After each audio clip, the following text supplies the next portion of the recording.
செய்தி கதம்பம்.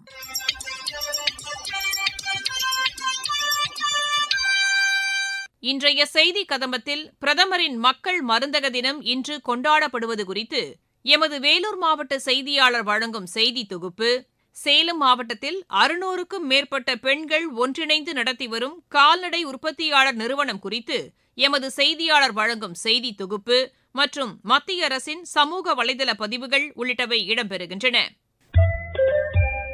பிரதமரின் மக்கள் மருந்தக தினம் இன்று கொண்டாடப்படும் நிலையில் இதுகுறித்து எமது வேலூர் மாவட்ட செய்தியாளர் வழங்கும் செய்தி தொகுப்பு.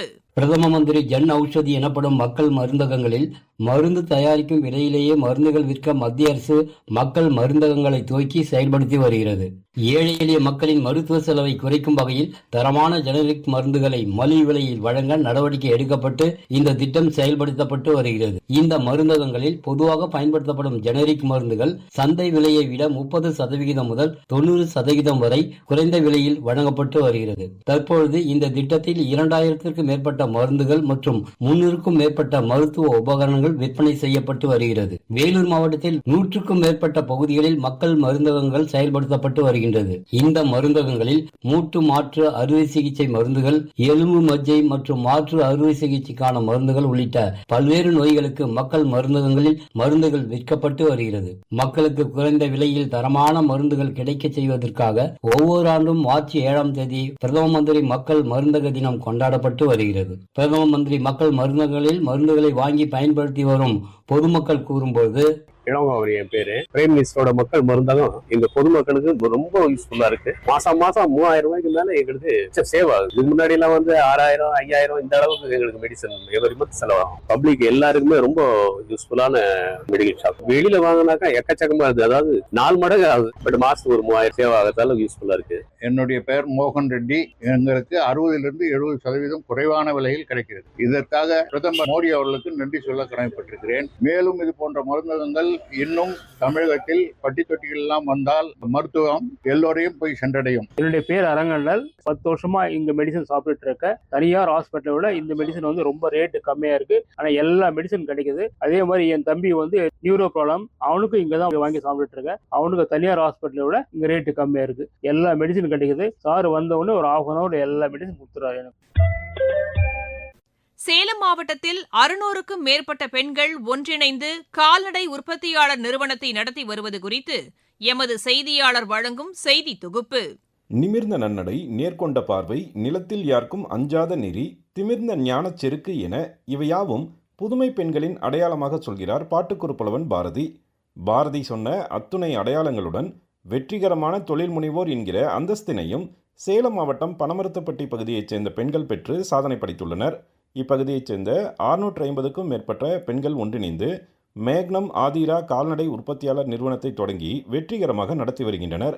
முதலில் சுய உதவி குழுவாக தொடங்கிய இப்பெண்களின் பயணம் பின்னர் பெண் விவசாயிகள் குழுவாக மாற்றமடைந்து இன்று மதிப்பு கூட்டப்பட்ட பொருட்களை உருவாக்கும் தொழில் முனைவோராக மாறியுள்ளது. 40% மலைவாழ் மகளிரும் 30% தாழ்த்தப்பட்ட பிரிவைச் சேர்ந்த மகளிரும் இடம்பெற்றுள்ள மேக்னம் ஆதிரா கால்நடை உற்பத்தியாளர் நிறுவனம் கால்நடை கழிவுகளிலிருந்து மதிப்பு கூட்டப்பட்ட பொருட்கள் தயாரித்து விற்பனை செய்து வருகிறது.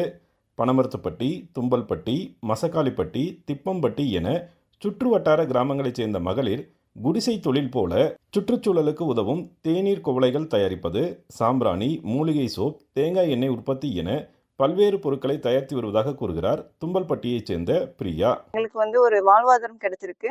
இது மூலியம் பாத்தீங்கன்னா நாங்க சாம்பிராணி செய்யறோம். எங்களுக்கு என் கம்பெனிஸ் ஆதிரா கால்நடை உற்பத்தி கால்நடை சார்ந்து நாங்க பண்ணணுங்கிறதுக்காக கால்நடையில இருந்து சாணம் வாங்கி இப்ப சாணத்தை எடுத்து அதை விட மதிப்பு கூட்டணுங்கிறதுக்காக நாங்க வேப்பிலை, துளசி, ஆவாரம் பூ, நொச்சித்தலை, மருதாணி இலை இதெல்லாம் போட்டு மதிப்பு கூட்டணுங்கிறதுக்காக நாங்க சாம்பிராணி, கப் சாம்பிராணி, கம்ப்யூட்டர் சாம்பிராணி, பஞ்சகவி விளக்கு இதெல்லாம் செஞ்சுட்டு இருக்கோம். விவசாய பணிகளை பார்த்து வந்த நிலையில் இக்குழுவில் இணைந்து தற்போது மக்களுக்கு இயற்கை சார்ந்த பொருட்களை விற்பனை செய்வது மகிழ்ச்சி அளிப்பதாக கூறுகிறார் சங்கீதா. முன்னாடி இருந்ததை விட இப்போ வந்து நாங்க ரொம்ப வந்து பெருமையா வந்து இருக்கோம், சந்தோஷப்படுறோம் ரொம்ப. ஏன்னா முன்னாடி சார்ந்து இருந்து இப்போ யாரையும் சார்ந்து இல்லாம நம்ம ஒரு செலவு பண்ணுறப்ப அதுல வர சந்தோஷம் வந்து வேற அதை சொல்ல முடியாது நம்மளால. இது வந்து எங்களுக்கு எங்க பகுதியில இருக்க பெண்களுக்கு வந்து ஒரு நல்ல மன பலத்தை வந்து கொடுத்துருக்கு. பெண்கள் சேர்ந்து எல்லாம் வந்து பண்ண முடியும் அப்படிங்கிற ஒரு நம்பிக்கை, தன்னம்பிக்கை வந்து கொடுத்துருக்குங்க சார். நாங்க ரொம்ப நம்பிக்கையோட இந்த வேலையை செய்யறோம், வருமானம் ஈட்டுறோம், எங்களுக்கு தேவையானதை நாங்க செஞ்சுக்கிறோம். கடந்த ஓராண்டில் மட்டும் 52 லட்சம் ரூபாய் அளவிற்கு மேக்னம் ஆதிரா கால்நடை உற்பத்தியாளர் நிறுவனம் வர்த்தகம் செய்துள்ளது. குடிசை தொழில் போல தங்களது முயற்சியை தொடங்கிய மகளிருக்கு தேவையான தொழில்நுட்ப உதவி, வர்த்தக பயிற்சி, மதிப்பு கூட்டப்பட்ட பொருட்களுக்கான சந்தை வாய்ப்பு என மத்திய அரசின் நபார்டு வங்கி 9 லட்சம் ரூபாய் அளவிற்கு நிதி நல்கை செய்துள்ளது. மத்திய அரசின் திட்டத்தின் மூலம் பனமரத்துப்பட்டி பகுதியைச் சேர்ந்த மகளிரின் பொருளாதாரம் உயர்ந்துள்ளது என்பது குறிப்பிடத்தக்கது. முறையான பயிற்சி, நேர மேலாண்மை மற்றும் தன்னம்பிக்கையுடன் குடிமைப் பணி தேர்வை எதிர்கொண்டால் வெற்றி நிச்சயம் என்று இந்த தேர்வில் தேசிய அளவில் 2ஆம் இடம் பிடித்த தமிழகத்தைச் சேர்ந்த ராஜேஸ்வரி சுவி அளித்த பேட்டி. வணக்கம், என்னோட பேர் ராஜேஸ்வரி சுவி. நான் 2025ல நடந்த யூபிஎஸ்சி சிவில் சர்வீசஸ் எக்ஸாமினேஷன்ல ஆல் இந்தியா ரேங்க் 2 செக்யூர் பண்ணியிருக்கேன். நான் வந்து மதுரையில இருந்து வரேன். என்னோட அப்பா முருகதாஸ் பிசினஸ் பண்றாங்க, அம்மா நாகராணி அசோசியேட் ப்ரொஃபஸரா இருக்காங்க, and I have a brother டாக்டரா இருக்காங்க. 2018ல நான் BE ட்ரிபிள் கம்ப்ளீட் பண்ணேன். அப்போத்துல இருந்து என்னோட யூபிஎஸ்சி ப்ரிப்பரேஷனை வந்து ஸ்டார்ட் பண்ணேன். ஆஃப்டர் 2-3 அட்டெம்ப்ட்ஸ் ப்ரிலிம்ஸ் கிளியர் ஆகாத பட்சத்துல தமிழ்நாடு பப்ளிக் சர்வீஸ் கமிஷன் நடத்துற குரூப் 1 எக்ஸாம்ஸ்க்கு ட்ரை பண்ணி 2024ல டெப்யூட்டி கலெக்டரா செலக்ட் ஆனேன். இப்போ வந்து டிஎன்பிஎஸ்சி குரூப் 1ல டெப்யூட்டி கலெக்டர் ட்ரெயினியா திண்டுக்கல் டிஸ்ட்ரிக்ட்ல ஒர்க் பண்ணிட்டு இருக்கேன்.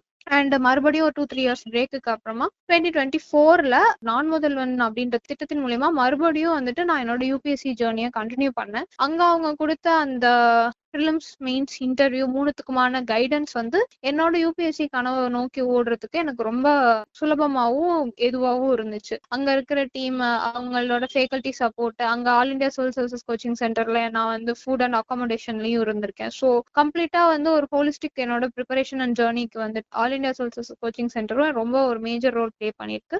அண்ட் அதை தாண்டி 2025ல இன்டர்வியூ வரும்போது நிறைய பிரைவேட் இன்ஸ்டிடியூட்ஸ்லயுமே வந்து மார்க் கொடுத்தேன். அந்த சப்போர்ட்ஸ் அண்ட் அந்த ஃபீட்பேக் மூலியமா வந்துட்டு நான் வந்து இந்த ஒரு ரேங்கை செக்யூர் பண்ணியிருக்கிறது வந்து எனக்கு ரொம்ப மகிழ்ச்சியா இருக்கு. இது வந்து ஒரு 7 இயர்ஸ் ஆஃப் ஜேர்னி. ஸோ இதுல நிறைய ஃபெயிலியர்ஸ் அண்ட் நிறைய சேலஞ்சஸ் எல்லாமே வந்து இருக்கும். எல்லா ஒரு சீரியஸ் ஆஸ்பிரன்ஸும் ஃபேஸ் பண்ணக்கூடிய எல்லா விதமான சேலஞ்சஸுமே இருந்தது. அது எல்லாமே வந்துட்டு family support and self confidence and ஒரு மோட்டிவேஷன், ஒரு பாசிட்டிவான ஆட்டிடியூட், இது மூலியமா தான் நான் ஒவ்வொரு ஃபெயிலியருமே பிரேக் பண்ணி இந்த எக்ஸாம் என்னால கிராக் பண்ண முடிஞ்சது. எனக்கு அப்புறமா படிக்கிற இல்ல இப்ப யூபிஎஸ்சி படிக்கிற ஆஸ்பிரன்ஸ் எல்லாருக்குமே நான் சொல்றது என்னன்னா, யூபிஎஸ்சி சிலபஸ் ஓரியன்டாவோ இல்ல யூபிஎஸ்சி ரெலவென்டாவோ உங்க ப்ரிப்பரேஷனை ஸ்டிக் பண்ணிக்கோங்க. நிறைய டிஸ்ட்ராக்ஷன்ஸ் வந்து ஆன்லைன் சோர்சஸ் மார்க்கெட்ல இருக்கு, அதனால டைவர்ட் ஆக வேண்டாம். ஏதாவது ஒரு கைடன்ஸ் வந்து ப்ராப்பரா எடுத்து எல்லா டெஸ்ட்டுக்குமே ஃபீட்பேக்கும் எடுத்து அதை உங்களோட நெக்ஸ்ட் டெஸ்ட்ல இம்ப்ளிமெண்ட் பண்ணி நீங்க நெக்ஸ்ட் டெஸ்ட் கொடுக்கும் பொழுது உங்களோட பெர்ஃபார்மன்ஸ் வந்து பெட்டரா இருக்கும். Time management is most crucial in this. So அது வந்து உங்களோட ஷெட்யூலை பிளான் பண்ணி பண்ணும்போது time management, self discipline, positive ஆட்டிடியூடோட ஹார்ட் ஒர்க் பண்ணும்போது கண்டிப்பா எல்லாராலையும் இதை அச்சீவ் பண்ண முடியும். மத்திய அரசின் சமூக வலைதள பதிவுகள்.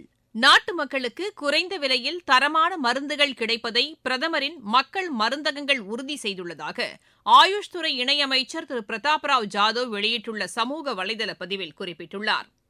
நாட்டு மக்களுக்கு எளிதில் சுகாதார சேவைகள் கிடைப்பதை பிரதமரின் மக்கள் மருந்தகங்கள் உறுதி செய்துள்ளதாக தகவல் ஒலிபரப்புத்துறை இணையமைச்சர் டாக்டர் எல் முருகன் வெளியிட்டுள்ள சமூக வலைதள பதிவில் கூறியுள்ளார். நாட்டின் வளர்ச்சிக்கான மகளிரின் பங்களிப்பு தேசத்தின் பெருமை என்று மத்திய மகளிர் மற்றும் குழந்தைகள் மேம்பாட்டுத்துறை அமைச்சர் திருமதி அன்னபூர்ணா தேவி வெளியிட்டுள்ள சமூக வலைதள பதிவில் தெரிவித்துள்ளார். தென்னை விவசாயத்தில் தமிழகம் சிறந்து விளங்குவதாக மத்திய வேளாண் அமைச்சர் திரு சிவராஜ் சிங் சௌஹான் வெளியிட்டுள்ள சமூக வலைதள பதிவில் குறிப்பிட்டுள்ளார்.